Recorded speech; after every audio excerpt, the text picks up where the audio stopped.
주님의 은혜가 함께 하시기를 축복합니다. 오늘 성령님을 소개합니다. 이런 제목입니다. 예수님은 승천하시면서 십자가에 달리셔서 고난을 당하시고 부활하시고 승천하시면서 세상 끝날까지 내가 너희와 항상 함께 있겠다 이렇게 말씀하셨습니다.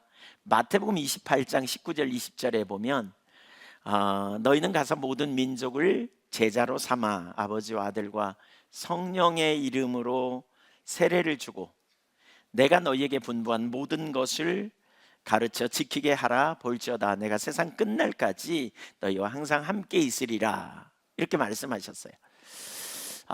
승천하시면서 예수님이 승천하시면서 뭐라 그랬다고요? 너희는 가서 모든 민족을 제자로 삼어라. 그래서 아버지와 아들과 성령의 이름으로 세례를 베풀어라. 그런 다음에 뭐라 그랬다고요? 내가 세상 끝날까지 너희와 항상 함께 있을 거야. 이렇게 말씀하셨어요. 말이 안 맞잖아요. 승천하시는데 어떻게 세상 끝날까지 항상 함께 있다고 하시는가? 어떻게 함께 있겠다는 것인가? 성령으로 함께 있으시겠다 그 말입니다. 성령으로. 그러니까 성령으로. 그래서 우리가 좀 전에 읽었던 우리 오늘 본문에 내가 가면 또 다른 보혜사를 보내리라. 그러면서 저는 진리의 영이라 영원토록 너희와 함께 있으리라. 그러면서 너희 속에 거하시고 너희와 함께 있을 것이다. 그런 다음에 뭐라 그러냐면 내가 너희를 고아와 같이 버려두지 아니하려고 너희에게로 오리라. 그렇게 말씀했어요.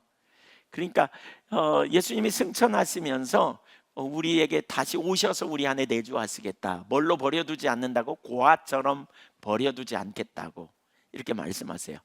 그러니까 성령을 그리스도의 영이라고 말하기도 하죠. 그리스도의 영으로 우리 안에 내주하셔서 우리와 함께 하시는 그런 삶을 살게 하시겠다 이렇게 말하죠. 그래서 예수 믿는 자에게 누구든지 예수를 자기가 죄인임을 인정하고 또 자기가 정말 구원이 필요한 인생임을 인정하고 우리를 구원하기 위해서 하나님이 사랑하는 독생자를 아끼지 않고 우리의 모든 죄를 담당하시고 영원히 생명을 주신 하나님의 아들을 누구든지 믿으면, 그 예수를 믿으면 영생을 얻게 된다 이렇게 말씀하셨어요. 예수 그리스도를 믿음으로 우리가 영원한 생명을 얻게 된다. 그래서 예수 그리스도를 믿는 자에게 영생을 얻게 하시는데 성령을 그런 자들에게 주시는 거예요. 예수 믿는 자에게 성령님을 주세요. 그래서 여러분이 예수를 믿는다면 성령님은 어디 계세요? 우리 안에 오셨어요. 우리 안에 오셨어요. 네. 그래서 예수님이 승천하시면서 뭐라 그러냐? 내가 또 다른 보혜사를 아버지께 부탁해서 너희에게 보낼 거야 라고 말씀하셔서 성령님이 이제 우리에게 오셨어요. 그래서 신약시대를 뭐라 그러냐? 성령의 시대다 이렇게 말씀하세요.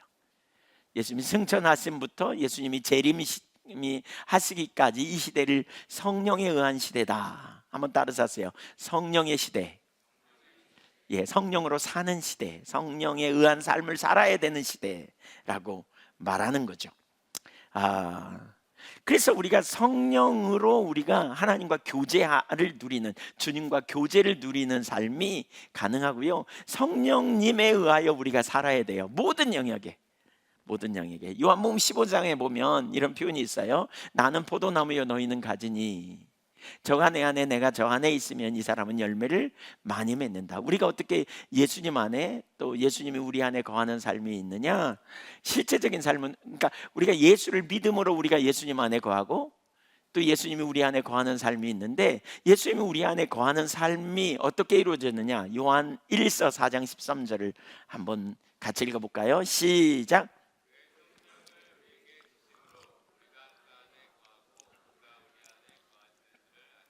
그의 성령을 우리에게 주심으로 말미암아 우리가 그분 안에, 그분이 우리 안에 거하시는 삶이 되어진다는 거예요. 그래서 우리는 성령님에 의한 삶을 사는 거예요. 성령님에 의한 삶을 살아갈 때 우리 삶에 강력한 능력이 있어요. 여러분께 여쭤볼게요. 여러분 성령님에 의한 삶을 살고 계십니까? 네.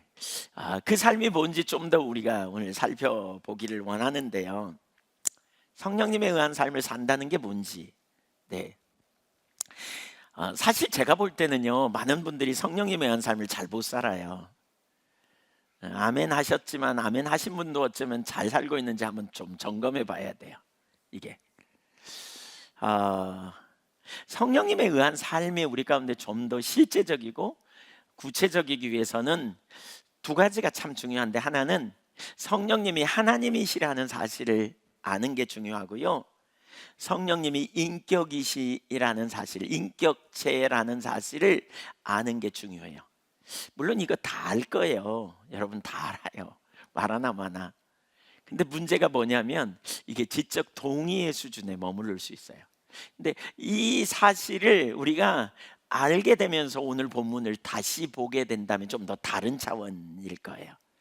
그래서 제가 우선 이 두 부분을 좀 더 자세히, 약간 자세히 살펴보려고 해요. 사실 이 한 부분 한 부분이 설교 한 주제이기도 해요.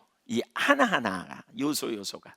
그럼에도 불구하고 이 부분을 오늘 우리가 이렇게 개괄적으로 크게 살펴보면서 이제 그 결론은 오늘 설교의 결론은 제일 마지막에 나와요. 그러니까 정신 차리고 잘 들으셔야 돼. 마지막에 결론이 있기 때문에. 여러분, 성령하면 뭐가 생각나세요? 성령하면 뭐요? 오순절. 네, 오순절. 네, 뭐 오순절이 생각나시죠? 또 뭐가 생각나실까요?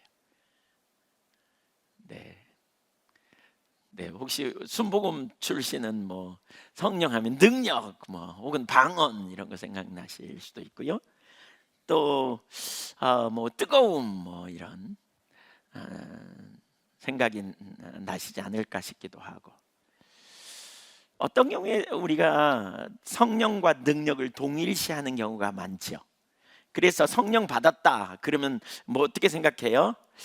그 능력 받은 것으로 간주하기도 하고, 그렇게 되기가 참 쉽죠. 또 성령 받았다 그러면 뭔가 이제 우리가 어떤 사역, 은사, 방언한다 뭐 이런 생각을 많이 하기가 쉽죠. 성령님이 누구냐라고 말하면, 성령님은 하나님이시고요, 성령님은 인격체이십니다. 인격이 있으십니다. 우리가 성부 하나님을 아버지로 대하듯이 예수 그리스도를 하나님의 아들로 그리고 구주로 대하듯이 성령님도 인격이세요. 성부, 성자, 성령, 인격, 하나님이시면서 인격체세요. 각 인격이 있어요. 우리가 성령을 단지 어떤 감화, 감동 혹은 감정적인 힘 혹은 능력으로만 이해한다면 우리는 정말 중요한 걸 놓쳐요. 그러니까 성령에 의한 삶이 뭔지 우리는 편파적으로 이해할 수 있다는 거죠. 무엇보다 성령님이 하나님이시고 인격이시다, 이 두 가지를 아는 게 정말 중요해요. 사실 이거 대부분 다 안다니까요. 그러나 오늘 많은 경우에 이게 지적 동의에 머물러 버리는, 실제로는 그것이 우리의 삶에, 그 지식이 실제가 되어지는 삶으로는 많이 못 가지 않나 싶어요. 제가 이번 주간에 계속 이제 가서 숨 쉬는 것만 하려고 그랬거든요. 너무 지쳐가지고. 제가 보니까 혈압도 막 높고, 막 이번에 건강검진 했는데 막 당 수치도 높고, 그래서 야, 이거 뭐가 문제가 있나 보다, 그리고 좀 쉬어야 된다. 근데 혈압이 높았는데 며칠 쉬고 나니까 재보니까 다 정상이, 하여튼 당은 안 재봤는데 하여튼 혈압은 정상으로 돌아왔어요. 며칠 쉬고 나니까. 그래서 숨 쉬는 것만 해야지 그러고 있었는데, 그러다가 어느 날 이제 아침에 일어났는데 눈 뜨자마자 이 부분을 선명하게 하나님께서 이렇게 깨닫게 하시고 말씀하시는 것 같더라고요. 인격체이신 하나님과 동행하는 삶을 살고 있는지에 대해서 저 자신도 이 부분을 좀 놓쳤더라고요.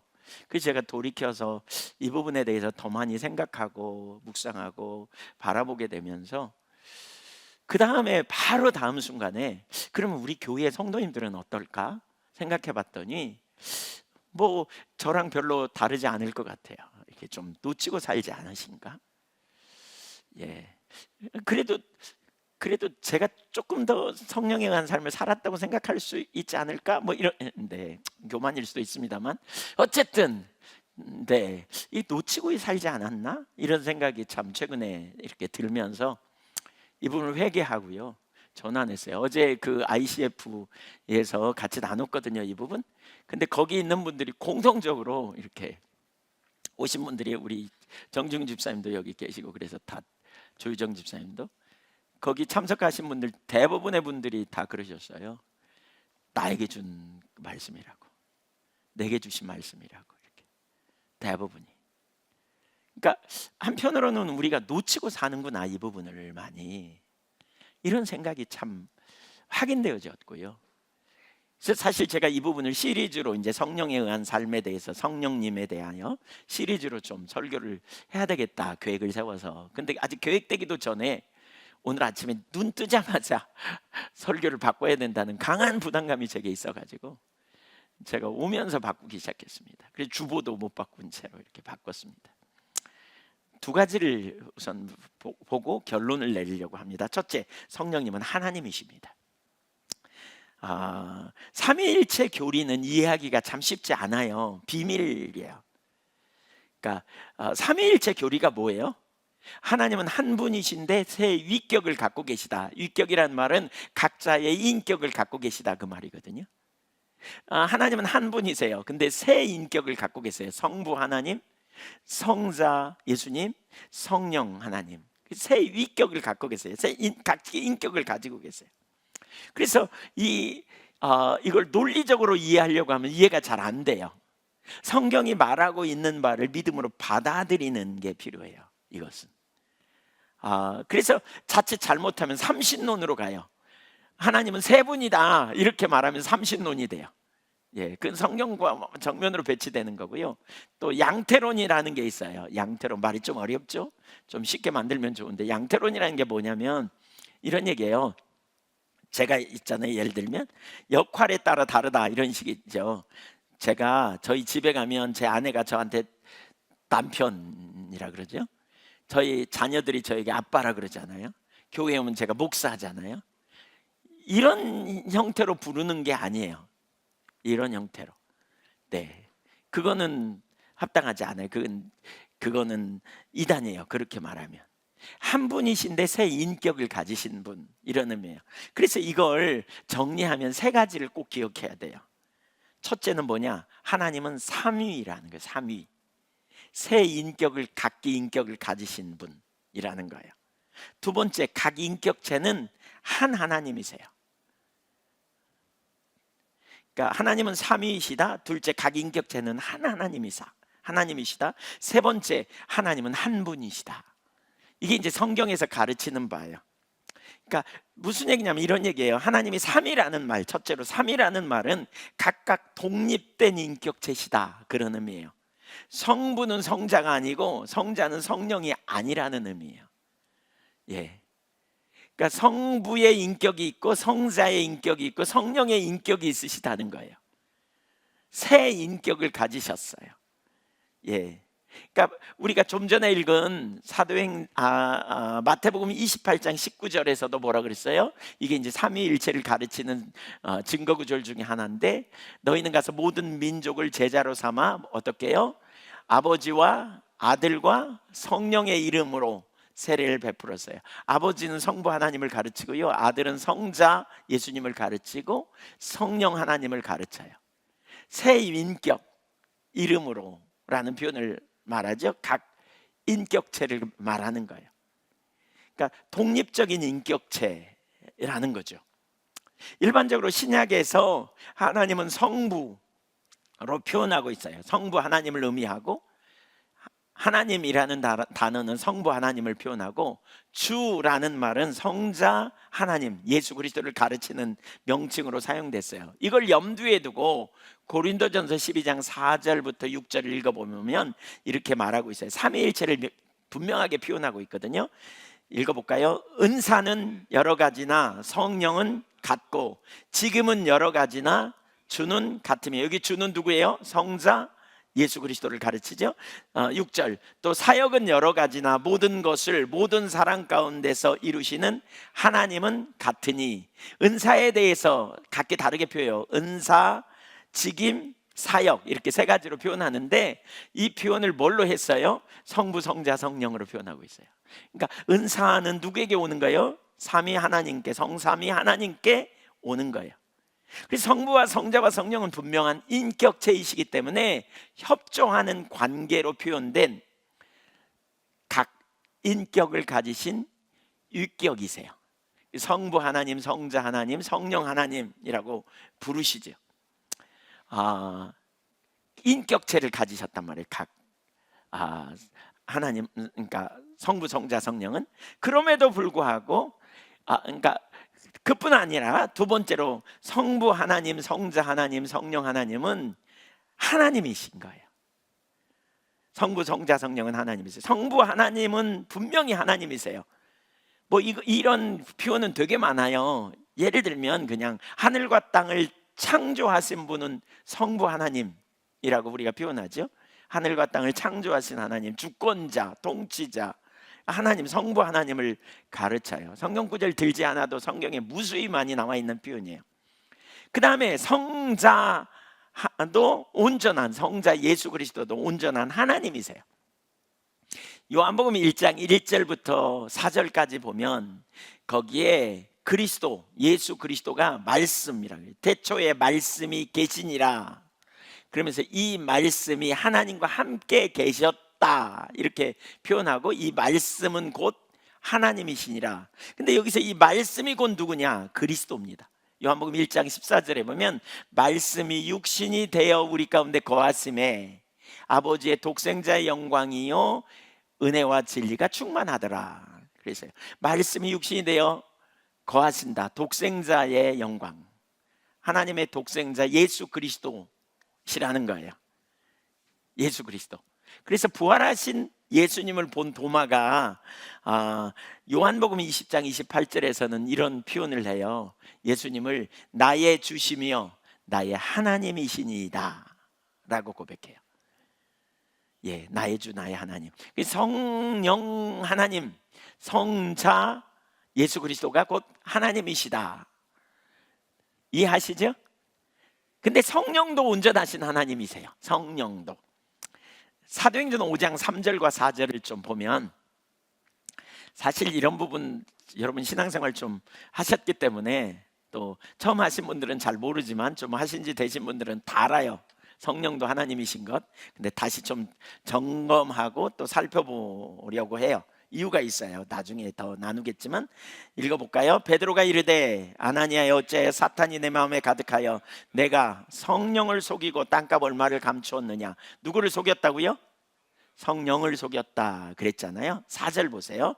땅이 그대로 있을 때에는 내 땅이 아니며 판 위에도 내 마음대로 할 수가 없더냐. 어찌하여 이 일을 내 마음에 두었느냐. 사람에게 거짓말한 것이 아니요. 누구에게요? 하나님께. 아까 성령을 속였다는 말은 여기서는 누구에게 속였다? 누구를 속였다? 하나님을 속였다. 그 성령도 곧 하나님이세요. 고린도전서 3장 16절도 이렇게 표현하고 있어요. 이렇게 표현하고 있어요. 너희가 하나님의 성전인 것과 하나님의 성령이 너희 안에 거하시는 것을 너희가 알지 못하느냐. 하나님의 성전, 우리가 하나님의 성전이에요. 우리 안에 그럼 누가 거하셔야 돼? 하나님이 거하셔야 돼. 근데 뭘로 거하신다? 성령으로 거하신다는 거예요. 성령 하나님이 우리 안에 거하세요. 분명하세요? 여러분 안에 성령 하나님이 거하십니까?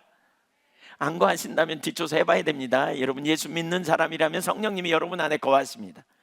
아닌지 조사해봐야 돼. 예수를 내가 믿는지, 예수를 내가 죄인임을 알고 내가 예수를 주로 영접했다면, 구원자 예수님을 믿는다면 성령님이 여러분 안에 거하십니다. 성전 삼고.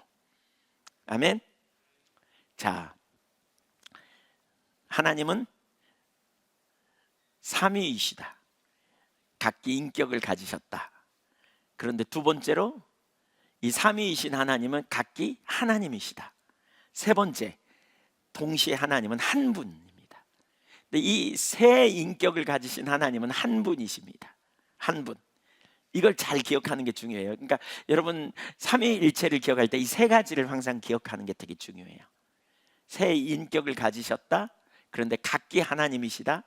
문제는 이 인격을 가지신 분은 한 하나님이시다. 신명기 6장 4절 한번 보실까요? 예, 이스라엘아 들으라. 우리 하나님 여호와는 오직 유일한 하나님이시니. 하나님 몇 분이에요? 한 분이에요. 유일하세요. 하나님 유일한 하나님이세요. 유일하신 하나님. 디모데 전서 2장 5절도 보면 시작. 하나님은 한 분이시요 또 하나님과 사람 사이의 중보자도 한 분이시니 곧 사람이신 그리스도 예수라. 그래서 하나님 한 분이십니다. 하나님 한 분. 로마서 8장 30절. 하나님은 8장 30절인데 잘못 찾았네요. 하나님은 한 분이시라 이렇게 표현해요. 하나님은 한 분이세요. 한 분이신데 이처럼 하나님은 한 분이세요. 근데 세 위격을 가지셨어요. 각 인격체를 가졌어요. 성령 하나님, 성자 하나님, 성령 하나님. 그래서 왜 창세기에 보면 하나님이 사람을 창조하실 때 뭐라 그랬다고요? 우리가 우리의 모양을 따라 남자와 여자를 만들되 이렇게 표현하거든요. 하나님은 한 분인데 왜 우리라고 그럴까? 이게 성삼위 하나님을 가르쳐요. 새 인격을 가르치신 하나님.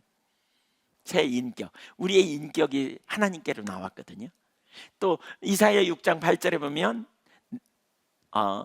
그러니까 우리가 누구를 보내며 누가 우리를 위하여 갈꼬 그랬어요. 여기 우리는 하나님을 가르쳐요. 근데 왜 복수로 얘기하느냐? 새 인격을 가지셨기 때문에. 한 분이지만 새 인격을 가지신 분이심을 우리가 기억해야 돼요. 그래서 성령도 하나님이시다. 성령도 하나님이시다. 오늘날 많은 사람들이요 성령을 어떤 감동 정도로 혹은 능력 정도로 우리가 생각하기가 아주 쉬워요. 성부 하나님 그러면 아멘. 성자 예수 그리스도는 하나님이십니다. 그러면 아멘. 그런데 성령 하나님에 대한 이런 생각이 오늘 많이 가려져 있어요. 성령님이 인격체세요. 인격체 믿으십니까? 네, 이거 잘 기억해 놓으세요. 성령님은 하나님이십니다. 하나님. 두 번째, 성령의 인격성. 성령의 인격성. 제가 이 부분에 부분은 제가 오래전에 이제 읽은 책에 예수전도단에서 나온 홍성건 목사님이 쓴 성령으로 행하는 사람이라는 책에서 이렇게 잘 정리해서 제가 그걸 인용했습니다. 그러니까 조직신학에 보면 사실 이 부분을 잘 다루고 있는데 그분이 이렇게 이걸 잘 정리했더라고요. 그래서 제가 그걸 그대로 가져다가 좀 오늘 이렇게 나누려고 합니다. 그걸 밝힙니다. 성령이 인격체라는 사실을 어떻게 알 수 있는가? 두 가지 부분에서 알 수 있어요. 하나는 인격적 특성을 가지고 계시고요. 또 하나는 인격적 행동을 하세요. 한번 따라주세요. 인격적 특성, 인격적 행동. 인격이 있다는 말은 인격적 특성이 있고 인격적 행동을 하게 되거든요. 근데 성령님은 그 일을 하세요. 그래서 첫 번째로 성령의 인격적 특성이 뭔지를 먼저 좀 보겠습니다. 사실 이 지금 살펴보는 주제는 다 한 타임씩 설교 주제로 삼아야 될 그런 주제이기도 해요. 근데 오늘 살펴보려고 하는 것은 지금 성령님이 인격체이시다, 이걸 우리가 전체적으로 보기 위해서 나누는 거기 때문에 짧은 시간에 이렇게 좀 보려고 해요. 그러니까 인격을 가졌다는 것은 어떤 형상이 아니에요. 형체를 가졌다는 것이 아니라 인격을 가졌다는 말은 지정의를 가졌다는 거예요. 지식을 가져요. 지성적인 면이 있어요. 지식을 가지고 있다, 이런 의미고요. 두 번째로는 뭐예요? 감정이 있다, 느낀다는 거죠. 뭔가 느끼고 그렇다는 거예요. 세 번째로는 뭐예요? 의지가 있다는 거예요. 의지, 어떤 일을 결정하는 자기 주권적 의지가 있다, 이런 의미예요. 자, 그런 특성이 성령님에게 그대로 나타나요. 첫째, 지식을 가지고 계세요. 성령님은 지식을 가지고 계십니다. 고린도전서 2장 11절을 한번 보겠습니다.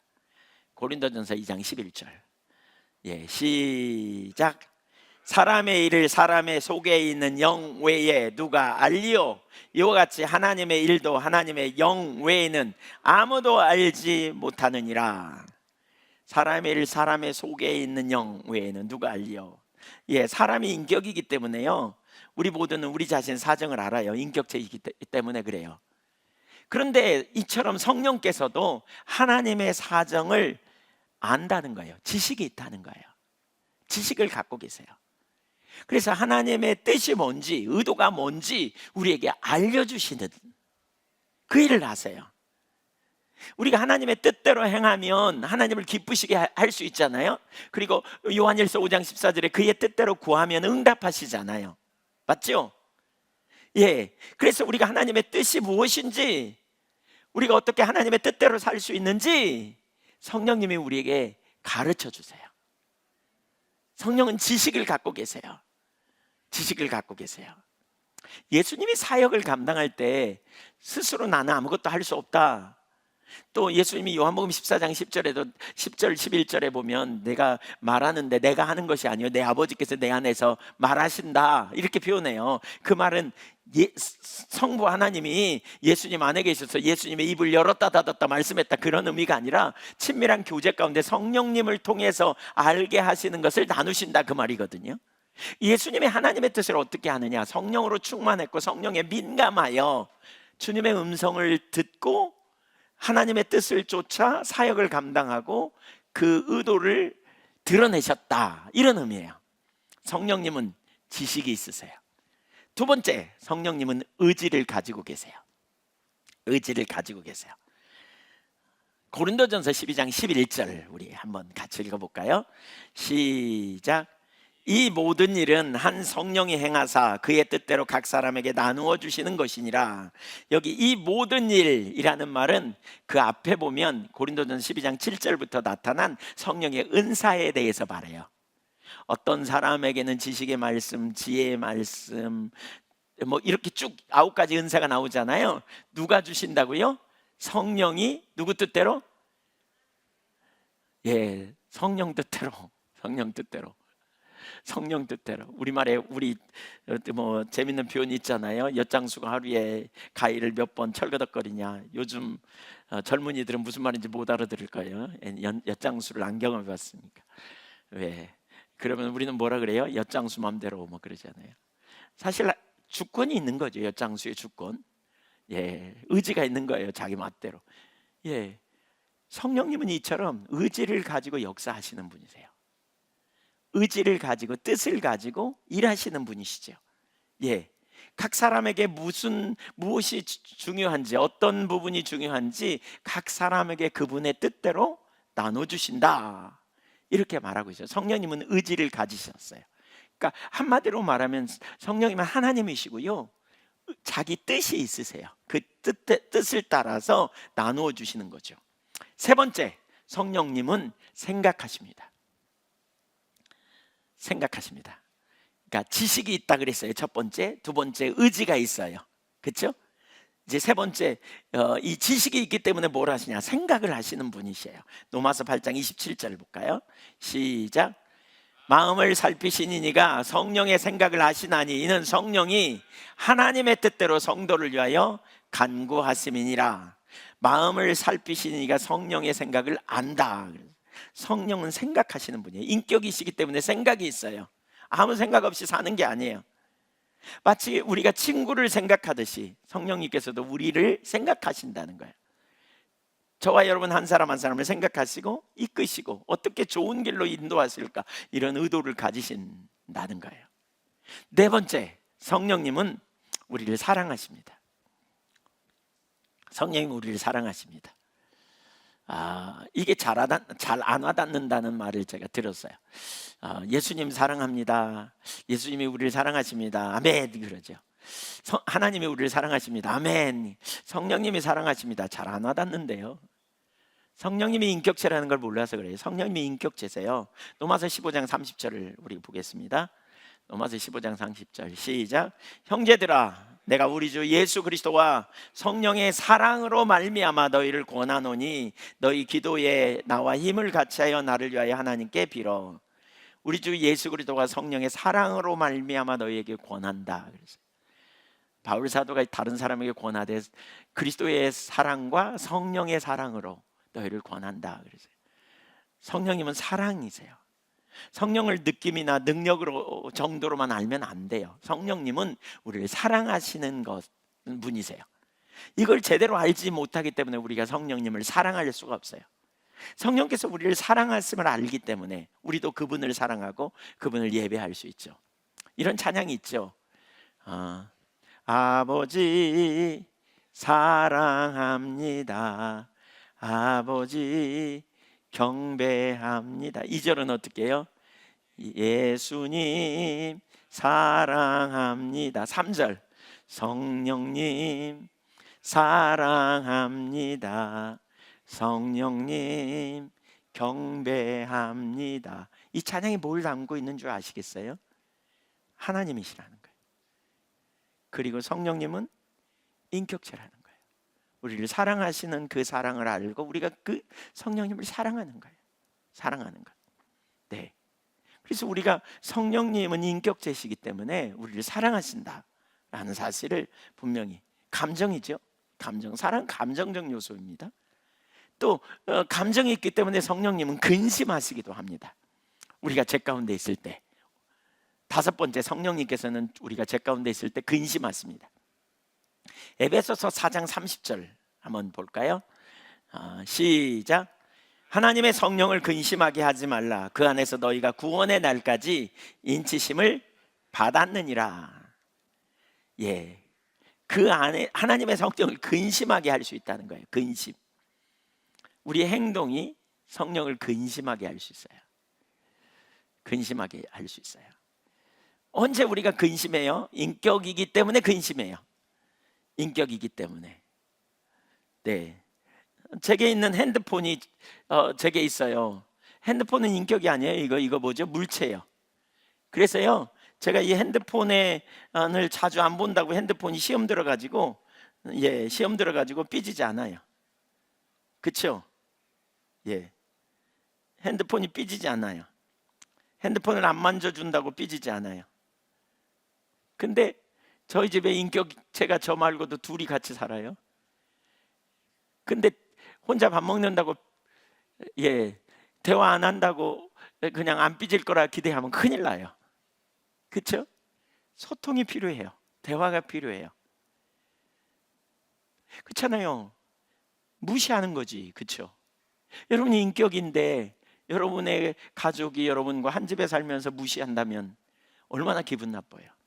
무시할 수 있는 존재가 아니란 말이에요. 인격이라는 걸 기억해야 돼요. 성령님이 인격이세요. 자, 정리해 볼까요? 한번 정리해 봐요. 성령님은 누구라고요? 하나님이시라고요. 하나님. 성령님이 어디 계신다고요? 언제까지요? 그분은 또 뭐라고요? 인격이시라고요.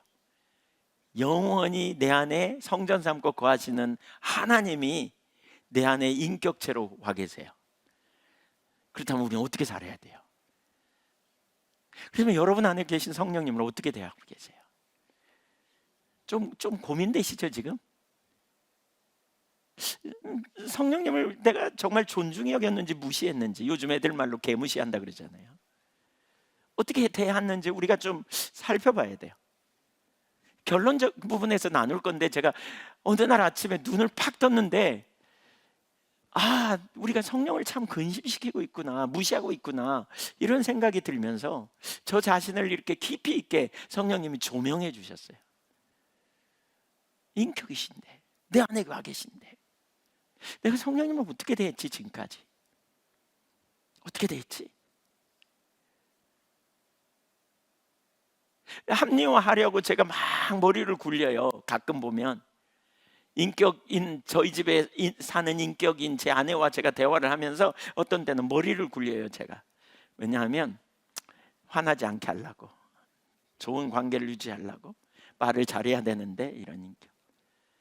근데 제가 성령님은 한 번도 잘 보이려고, 아니 죄송해요, 한 번도는 아니지만 별로 많이 그러지 않았더라고요. 근데 머리를 굴려봤자 성령님은 다 알고 계셔. 머리 굴리는 것도. 내가 어떻게 살았지? 어떻게 사셨어요 여러분? 어떻게 사셨나요? 지금까지 성령님을 어떻게 대하셨는지요 여러분? 저는 오늘 이 설교가 정말 중요한 영역이라고 생각해요.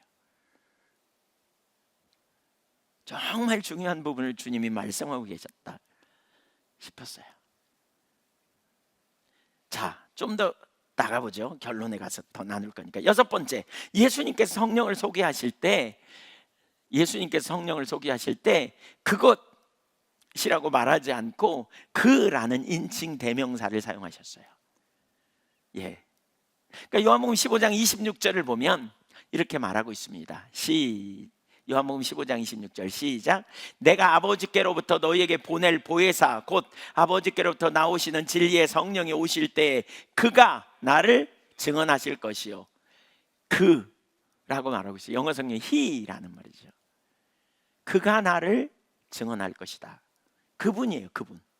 인격체예요. 물건이 아니에요. 네, 승천하시면서 예수님 자신을 대신하여 또 다른 보혜사 그를 보내실 것이고 그가 너희 속에 계시며 영원토록 너희와 함께 계시며 그래서 너희를 고아처럼 버려두지 아니하고 너희를 돕고 인도하실 거라고 말씀하신 거죠. 우리는 그 예수님 승천하신 후에 성령에 의한 삶을 살아야 돼요. 성령의 시대니까요. 성령의 시대예요. 성령님이 우리 안에 거하시면서 우리와 동행하시면서 살아가는, 그래서 성령님이 내 안에 계시면서 나를 친밀한 교제로 나를 주님 안에 거하게 하는, 때를 따라 돕는 은혜로 내가 살게 되는 이 삶이 되는 거죠. 지식과 감정과 의지가 있어요. 지식적인 측면에서 뭐죠? 알아요. 성령님은 알아요. 지식이 있으세요. 생각을 하세요. 의지적인 측면에서 그 뜻대로 행하세요. 은사를 나눠주세요. 감정적인 측면에서 뭐예요? 사랑하세요. 감정적인 측면에서 근심하세요. 그래서 성령님은 그것이 아니에요. 그분이에요. 인격체세요. 이게 성령의 인격적 특성을 다루고 있는 부분이었어요. 두 번째로 인격으로서 행동하세요. 인격체로서 행동하세요. 성령님은 인격체시기에 인격적인 행동을 하세요. 그것은 단순히 어떤 활동이나 움직임을 말하는 것이 아니라 구체적으로 우리를 가르치고 인도하며 우리를 위해 기도하며 우리에게 말씀하시는 인격적인 행동을 가르칩니다. 첫째, 그 밑에 첫 번째, 어떤 인격적 행동을 하냐? 우리를 모든 진리 가운데로 인도하십니다. 모든 진리 가운데로 우리를 인도하세요. 우리가 어느 지역에 여행을 가면 어떻게 해요? 뭐가 필요해요? 길도 몰라요. 어디를 가봐야 될지도 몰라요. 그래서 누가 필요해요? 가이드가 필요해요. 그렇죠? 근데 성령님이 바로 그 일을 하세요. 요한복음 16장 13절 볼까요? 시작. 그러나 진리의 성령이 오시면 그가 너희를 모든 진리 가운데로 인도하시리니 그가 스스로 말하지 않고 오직 들은 것을 말하며 장래일을 너희에게 알리시리라. 성령께서는 우리의 인도자가 되세요. 우리가 혼돈에 빠져 있을 때 모든 진리로 우리를 인도하세요. 우리가 어떤 문제를 부딪혔을 때, 난관에 부딪혔을 때 성령님은 우리를 모든 진리로 인도하시는 분이세요. 우리의 발걸음을 이끄시고 붙들어 주시고 완전한 길로 이끌어 나가시는 것이죠. 그래서 진리의 성령이 우리 가운데 오셔서 인도하신다는 거예요. 보세요. 여기 16장 13절을 다시 한번 올려줘 보세요. 거기에 이런 표현이 있거든요. 너희를 모든 진리 가운데로 인도하시리니, 그러면서 그가 스스로 말하지 않고 들은 것을 말하며 장래일을 너희에게 알리시리라 그랬잖아요. 어떤 때 성령의 인도하심을 따라가면 우리가 예상치 못한 일이 벌어져요. 아, 이게 맞나? 이거 정말 옳은 거야? 나는 이리 가고 싶은데 왜 성령님은 여기 있으라 그러지? 그때 우리는 혼돈해요. 근데 지내놓고 봤더니 이 길이 너무너무 옳은 길이야. 장래일을 알게 해주신다는 거잖아요. 이게 장래 옳은 길로 우리를 인도하는 거죠. 이게 바로 진리야. 내 생각에는 이게 진리인데 성령님은 우리를 아시잖아요. 우리 앞날도 다 아시기 때문에 인도하시는 분이세요. 지금 내가 이렇게 선택하는 것이 손해나는 길 같지만 성령님은 우리를 우리의 앞을 내다봐요. 우리는 한 수 앞도 못 보잖아요. 우리는, 그렇죠? 우리는 내일 일도 모르잖아요. 좀 이따 무슨 일을 만날지도 모르잖아요. 근데 성령님은 미래를 아세요. 우리의 가장 좋은 길, 가장 완전한 길로 인도하시는 분, 그 일을 성령님이 하시는 거예요. 예. 그렇다면 우리는 성령의 인도를 받아야 돼요. 맞아요? 맞아요. 안 받으면 우리는 심각해져요. 성령의 인도를 못 받으면 우리는 심각해지는 거예요. 성령의 인도를. 왜 예수님이 우리 또 다른 보혜사를 보내리니 저는 진리형이다. 왜 성령 하나님이 우리를 성전 삼고 우리 안에 오셨는지를 기억해야 돼요. 왜 영원히 우리 가운데 거하시기로 하셨는지를 기억해야 돼요. 우리는 불완전해요. 우리 택하는 게 다 온전하지 않아요. 엉뚱한 짓 하잖아요. 성령께서 우리를 완전한 길로 인도하세요. 아멘. 네, 성령의 인도를 받으며 사십시다. 두 번째, 성령님은 놀라운 선생님입니다.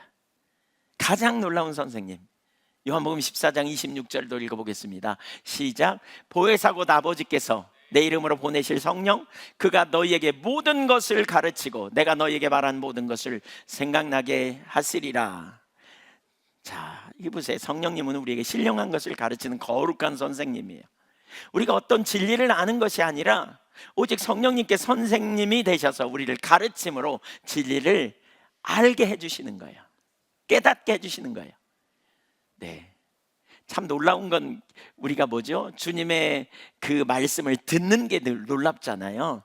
진리를 깨닫게 되는 게 놀랍잖아요. 우리가 여기 다 와서 앉아있지만, 예배당에 와서 앉아있다고 하나님의 말씀을 다 깨닫는 건 아니잖아요. 이제 성령님이 우리에게 가르쳐 주셔야 돼요. 이걸 뭐라 그러냐? 조명한다, 그런 표현을 하죠. 성령님이 깨닫게 해주셔야 우리 삶에 능력이 있어요. 성령님이 가르쳐 주셔야 돼요. 저는 그런 경험이 참 많아요. 몰랐는데요, 의문이 제 속에 참 많았어요. 의문. 성경을 읽다가 의문이 생겨요. 설교를 듣다가 의문이 생겨요. 그러면 개인적으로 막 그게 뭘까 그리고 찾아요. 근데 찾다 보니까 그게 실제가 되더라고요. 나중에 알았어요. 처음에 몰랐어요. 빌립보서 2장 12절에 보면, 12절 13절에 보면 그런 표현이 있거든요. 우리 속에 소원을 두고 행하게 하시는 이가 누구다? 하나님이시다. 하나님이 우리에게 소원을 두세요. 그리고 그 소원을 가지고 막 구하고 찾고 그럴 때 알게 해주신 분이 하나님이세요. 그래서 우리를 가르쳐 가세요. 성령님이 이렇게 가르쳐 가시는 분이에요. 우리를 성령님께서 여러분을 많이 가르쳐 주시기를 축복합니다. 나의 힘과 지혜로 말씀을 다 이해할 수 없어요.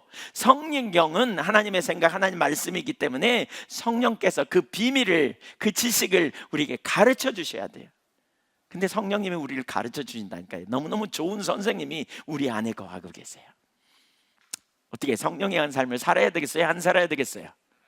살아야 돼요. 살지 못하면 그야말로 고아처럼 살고요, 거지처럼 살아요. 믿는다고 말하지만 능력도 한계도 없고요. 성령님에 의한 삶이 우리 가운데 실제가 되지 않으면 안 돼요. 이 삶이 되어져야 돼요. 예수를 믿으면 왜 즉각 믿는 자에게 성령님이 성령을 선물로 주리니 그랬을까요? 예수 믿는 자에게 얼마든지 성령을 선물로 준다 그랬잖아요. 왜 성령님이 우리 가운데 선물로 오셨을까요? 왜 성령 하나님이 우리 같은 사람 안에 내주었을까요? 성령님 아니면 안 돼요. 우리가 안 돼요. 그래서 성령님이 오신 거예요. 세 번째, 성령님은 중보자이세요. 로마서 8장 26절 보세요. 로마서 8장 26절 같이 읽습니다. 로마서 8장 26절. 네, 시작. 성령도 우리의 연약함을 도우시나니 우리는 마땅히 기도할 바를 알지 못하나 오직 성령이 말할 수 없는 탄식으로 우리를 위하여 친히 간구하시느니라. 여러분 너무 신나지 않아요? 누군가 여러분을 위해 중보기도 하는 분이 있는 분 손 들어보세요. 나를 중보기도 해준다. 네, 별로 없으신가요? 네, 불행하시군요. 네, 저는 두 분이나 있어요. 두 분이나. 네, 한 분이신데 두 인격이 저를 위해 중보하세요. 누군지 감 잡으셨어요? 제 안에서 기도해 주시는 분이 있고 하늘 보좌 우편에서 기도해 주시는 분이 있어요. 누구세요? 예, 성령님과 예수님이세요.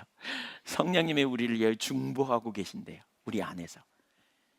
나의 상황을 너무나 잘 아시는 하나님의 뜻을 너무나 잘 아시는 성령께서 우리 안에서 우리를 위해 중보해 주신다는 거예요. 또 로마서 8장 34절에 보면 그러니까 예수님이 하나님 보좌 우편에서 우리를 위하여 중보하고 계신다 그러잖아요. 중보하고 있어요. 너무 신나는 일이죠.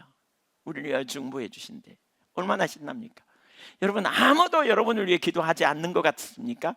여러분은 혼자만 예수 믿는다고, 우리 집은 예수 믿는 사람이 한 명도 없다고 이렇게 말하는 분 계세요? 염려 마세요. 예, 성자 예수님이 그리고 성령 하나님이 여러분 위해서 중보하고 계세요. 아멘. 인격적 사역이에요. 우리를 세우기 원해요. 우리를 사랑하시거든요. 성령님이 어떻게든지 잘 되기를 원하시거든요. 어떻게든지 온전한 길로 인도하시기를 원하시거든요. 그래서 중보하세요. 중보하세요. 네 번째, 성령님은 말씀하시는 분이세요. 성령님은 말씀하시는 분이세요. 요한계시록 2장 7절, 소아시아 7교회를 향해 주시는 메시지잖아요. 여러 차례 반복적으로 말씀하는데 대표적으로 요한계시록 2장 7절을 읽어보겠습니다. 시작. 귀 있는 자는 성령이 교회들에게 하시는 말씀을 들을지어다.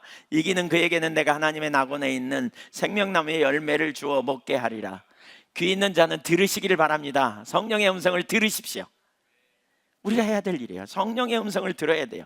인격이시기 때문에 인격적으로 말씀하세요. 인격과 관계에는 뭐가 있어요? 소통이 있어요. 인격과의 관계는 교제가 있단 말이에요. 사람 두 사람이 뭐 이렇게 어디 여행하다가 한 열차에 나란히 앉아서 가는데 그냥 아무 말도 안 하고 갈 수도 있지만 그래도 가다 보면 이야기를 나누고 대화를 하기 시작하고 뭐 이렇게 하잖아요. 인격이니까요. 더군다나 내 안에 성령님이 계세요. 하나님이신 성령님이 내 안에 계세요. 우리를 고아처럼 버려두지 않으려고 오셨어요. 세상 끝날까지 함께 계신데, 근데 성령님이 침묵하세요? 가만히 계실까라고 생각하세요?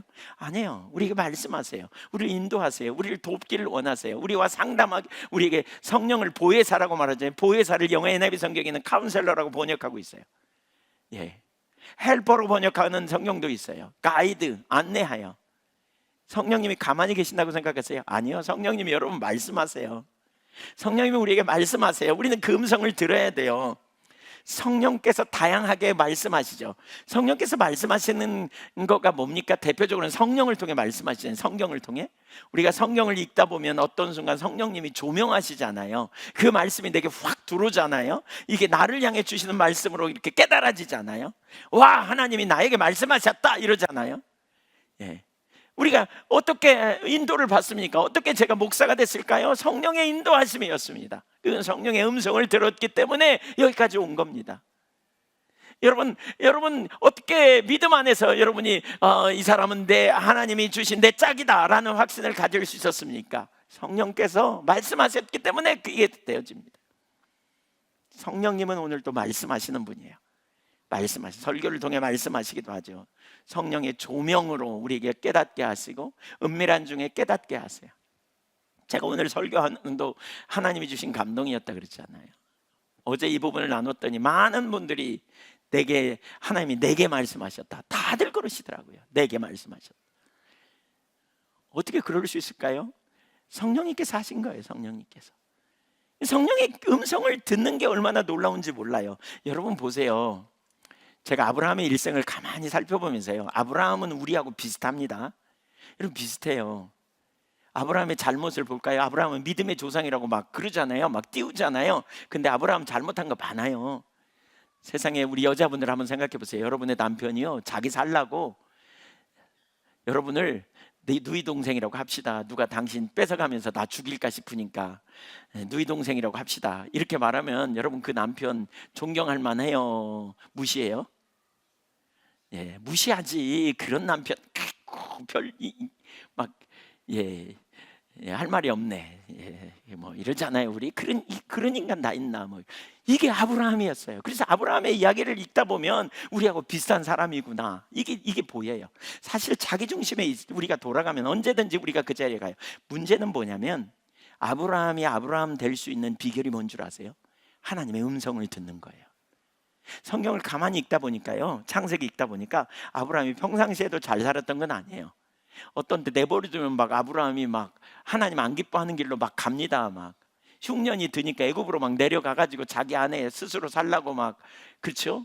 스스로 자기를 보호하려고 아내를 누이 동생이라 그랬다가 아내 뺏겼다가 또 하나님의 은혜로 아내 되찾고 또 그 결과로 또 부자가 돼가지고 돌아오잖아요. 와가지고 조카하고 헤어져요. 그때만 해도 아브라함 당당한 것 같죠?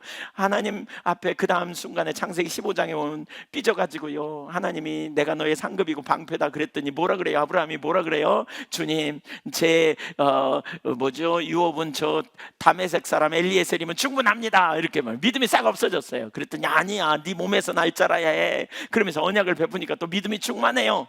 그런데 얼마 안 있다가 또 자기 아내가 여보, 하나님이 아무래도 우리 아들 안 주실 건가 봐. 나를 통해서 안 주시고 몸종 하가를 통해 주실 건가 봐. 그래? 그리고는 또 그냥 아들 낳잖아요. 그렇게 해서.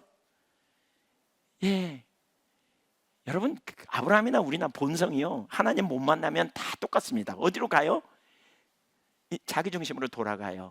근데 아브라함이 아브라함 될 수 있는 것은 주님의 음성을 들을 때, 주님이 말씀하실 때 아브라함의 삶의 전환이 일어나고 아브라함의 인생에 놀라운 회복이 일어나잖아요. 그래서 주님의 음성을 듣는 것이 우리의 영원히 소성되는 일이고요, 우리가 회복되어지는 놀라운 축복이에요. 주님의 음성을 우리가 어떻게 들어요? 성령으로.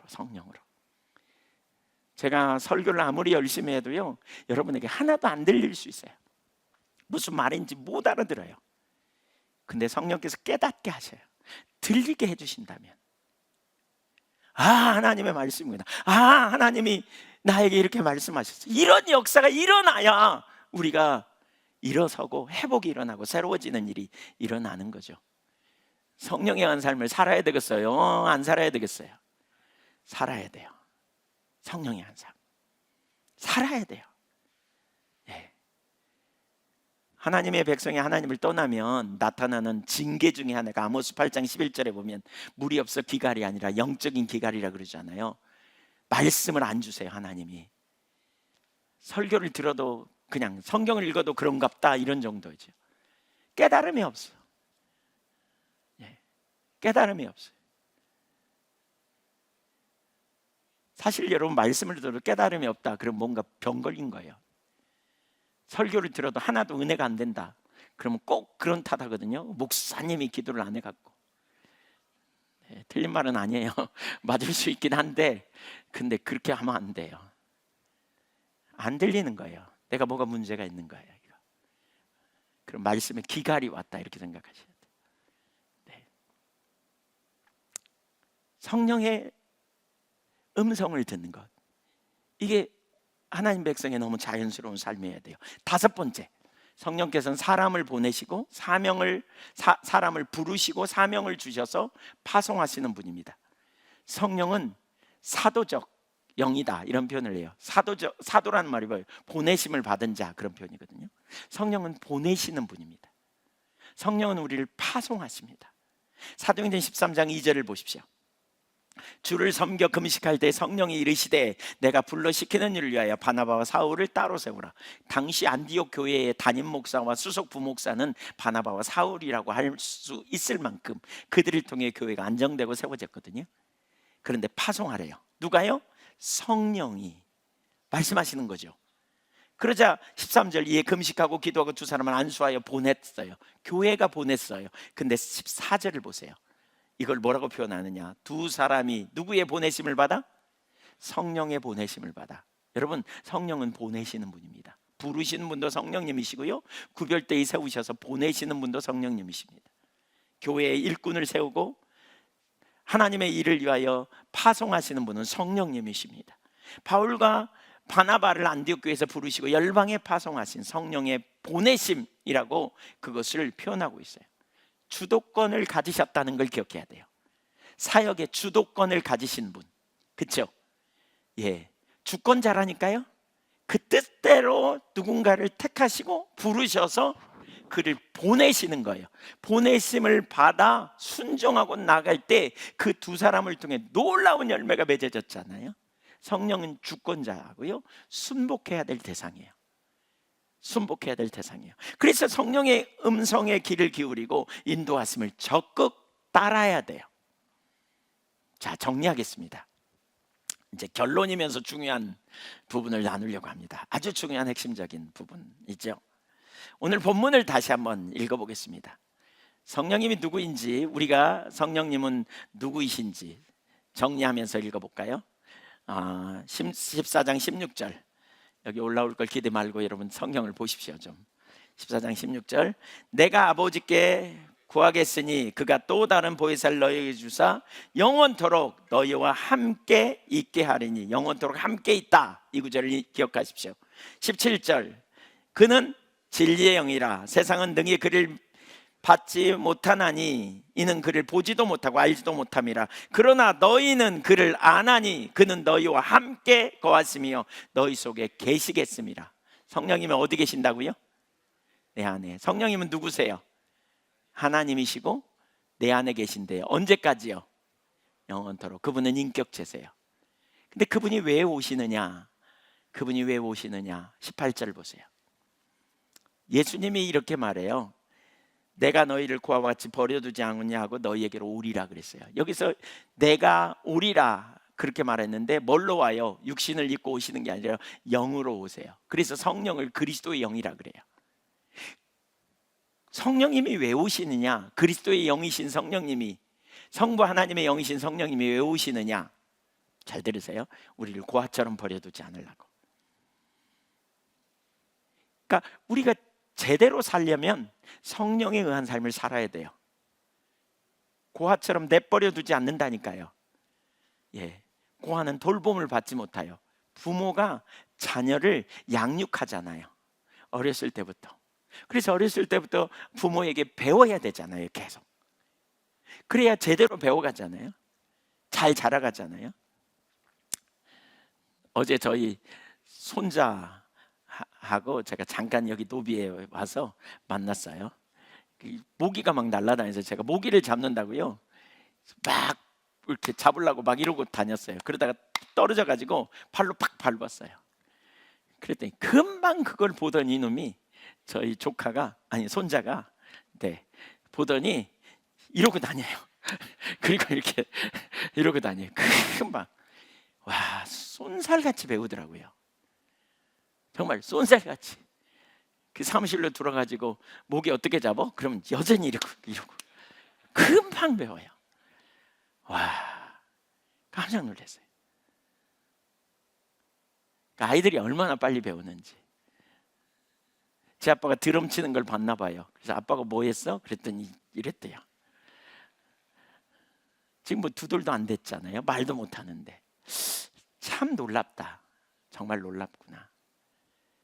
그러니까 부모가 잘 돌보지 않으면 이 아이가 배워야 될 걸 못 배울 거 아니에요. 그래서 진짜 부모가 중요하구나. 진짜 그 나이에 진짜 막 흡수하는 것 같아요. 제가 보니까 뭐든지 막 흡수하는 나이 같아요. 지금 뭐든지 이 나이에 정말 잘 가르치는 게 중요하구나. 우리 신앙적으로도 마찬가지예요. 열정이 있고 막 주님 만나면 뜨거운 열망이 있고 그때 우리를 가르쳐 줘야 돼. 근데 누가 가르쳐요? 성령께서 우리 안에 깨닫게 하시고 이끌어 주시고 돌봐 주시고 카운셀러 상담해 주시고 우리를 안내해 주시고 우리에게 말씀하셔서 깨닫게 하시고 이끌어 주시는 성령님의 돌보심이 없다면 우리가 잘 자랄 수 있겠나? 이런 생각이 들었어요. 우리가 예수 믿을 때 성령님이 우리 안에 내주하십니다. 여러분 예수님 믿으십니까? 혹시 안 믿으시면 오늘 예수님 구주로 영접하십시오. 그때 성령이 여러분 안에 임하셔서 성령님이 여러분 안에 거하십니다. 그런데 그분은 누구라고요? 하나님이십니다. 그분은 인격체시고요. 그분은 영원히 함께 하십니다. 그렇다면 우리는 성령님을 어떻게 대했는가를 살펴봐야 합니다. 우리 성령님은 아무렇게나 대해야 될 분이 아니에요. 무시할 만한 분이 아니에요. 성령님은 존중히 여겨야 돼요.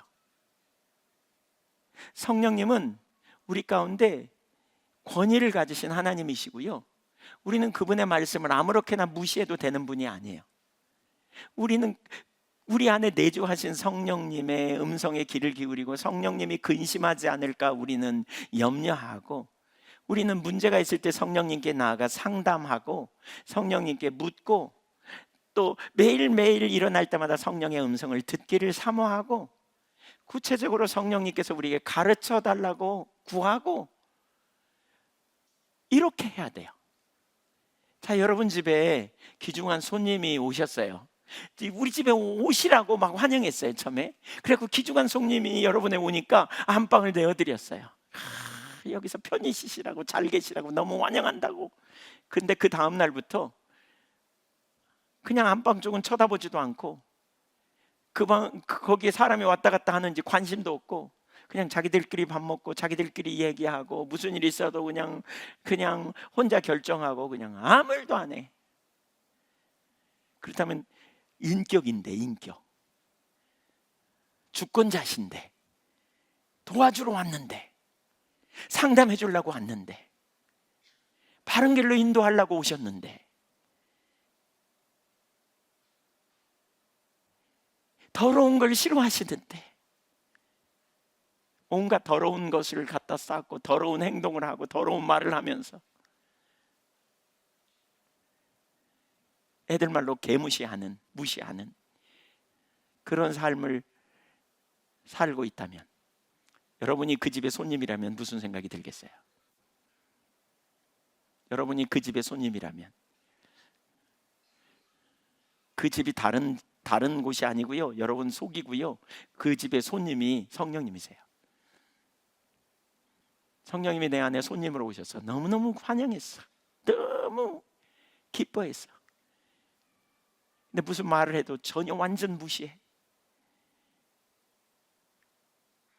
무슨 일이 있어도 상담도 안 해.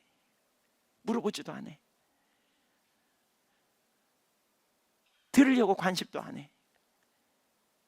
기도할 때 내가 혼자 할 말만 열심히 해. 그리고 아멘 그러고 일어나서 가. 야야 나 좀 말하자. 예수 이름으로 물러가라 그러면서. 네. 잠잠할지어다 그러면서. 그런 분 알고 계신 분 손 들어보세요. 네. 여러분은 어떠세요? 여러분은 어떻게 사셨어요?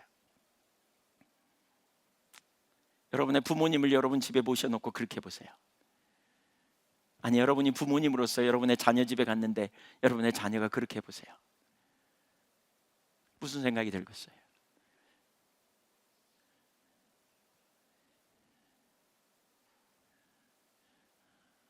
돌아갈 곳이 없어서 그렇게 자녀 집에 산다면 아마 빨리 죽는 게 소원일걸요. 돌아갈 집이 없어서, 내가 살 곳이 없어서 자녀 집에 들어갔는데 자녀가 그렇게 우리를 대한다면 우리는 빨리 죽는 게 낫겠다, 이런 소원을 가질 거예요. 인격체시라니까요.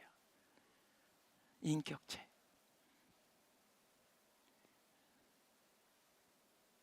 우리는 성령의 인도하심과 가르침을 사모하여 그분의 음성에 귀를 기울이고 성령님께 주도권을 드리고 나의 삶의 모든 영역에 통치자가 되시도록, 주님이 되시도록 나는 그분의 종이 되는 자리로 다시 돌아가야 돼요. 제가 아침에 일어나면서 그런 생각이 제 속에 들었다 그랬잖아요. 그런 마음이 일어나자마자 제가 하나님 앞에 회개하고요, 제가 그런 삶을 살았어요. 그러다가 어떤 순간 좀 놓쳐 있더라고요. 제가 그러면서 몇 분의 얼굴이 생각났어요. 그런 삶을 내내 살다가 놓치고 있는, 아시죠? 누군지? 저랑 눈 마주친 분? 네, 그런 삶을 살다가 놓쳐버린, 제가 길로 간 우리가, 그렇다면 우리는 다시 그 자리로 돌이켜야 돼요. 돌이켜야 돼요. 그분의 보내심을 받았다면 우리는 정말 겸손하고 두렵고 떨림으로 그분의 뜻을 따라 사역을 행하는 사환일 뿐임을 기억하고, 우리 지금 교회에서 여러 가지 사역이 있잖아요. 그 사역, 여러분이 그 보내심을 받아갔다면 철저히 여러분을 보내신 성령님께 주도권 드리고 음성을 듣고 인도하심을 구하고 한계에 부딪힐 때 길을 찾고 은혜를 구하고 그 자리에 서지 않으면 안 되는 거죠. 그러나 그렇게 우리가 순종할 때 생명의 역사가 우리 삶에 나타나는 거죠. 우린 날마다 성령 하나님께 우리 자신을 맡기는 연습을 해야 돼요. 베닌이라는 목사님은 그분이 쓴 책에 이런 책이 있어요. 굿모닝 홀리 스피릿. 아침에 일어나자마자 매일 아침에 굿모닝 홀리 스피릿, 굿모닝 홀리 스피릿, 성령님 안녕하세요 이러고 인사한대요. 이 시대는 성령의 시대라니까요. 예수님이 승천하시면서 또 다른 보혜사 성령을 보내셨어요. 성령님이 우리 안에 계세요. 세상 끝날까지 모든 진리로 인도하시고 나를 고아처럼 내버려 두지 않고 내가 잘하도록 도와주시고 나를 모든 영역에서 가르치시고 생각나게 하시고 가장 좋은 길로 인도하시고 네, 우리를 도와주시는 분이세요. 우리가 그 주님을 무시하고 살지 않았는지 보십시오. 놓치지 않았는지 보십시오. 우리가 어떤 삶을 살았는지 보십시오.